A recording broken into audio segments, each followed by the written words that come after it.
Šiandien noriu trumpai pristatyti metodą, su kuriuo dirbu, daro psichologinio portreto metodą, kuris yra sudaromas pagal žmogaus gimimo datą.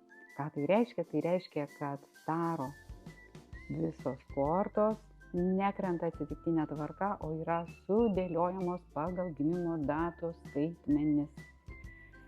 Šitaip atrodo. Pavyzdžiui, žmogus, kuris yra gimęs bet kuriuo mėnesio 1 arba 23 dieną, pas jį atsiranda magas. Viskas šitoj metodikoje, ką gaunam daugiau nei 22, minusuojama. Jeigu 22, tai ir rašom 22, tai yra nulinis arba 22 arkanas. Šitoj metodikoje jis yra kvailys arba juokdarys. Tuomet bet kurį mėnesį irgi atitinka kažkuris tai iš arkanų. Tai pavyzdžiui, kovo mėnesį atitinka 3 valdovė arba imperatorė.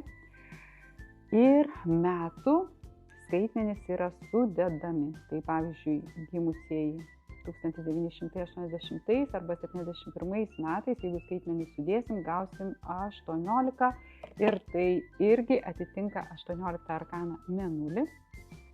Ir pavyzdžiui, jeigu mes norėtumėm apsiskaičiuoti misiją, mes turim sudėti gimimo dieną, mėnesį ir metus. Taisyklė ta pati, kas virš 22 minusuojam ir gaunam misiją.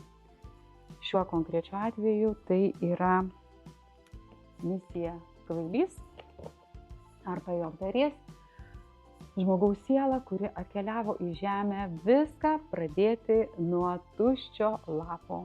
Būti atsipalaidavus, kaip būna vaikai, žingeidus, smalsus, viskuo domėtis, patirti nuotykių, kelionių ir žygiuoti su rizikos prieskoniu per gyvenimą, nes misija pas mus atsako į klausimą, kaip, kokia kryptis mano gyvenime.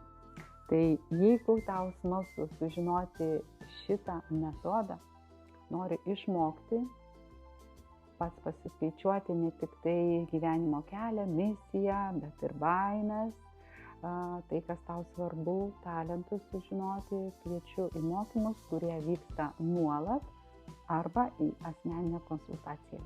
Laukiu tavęs.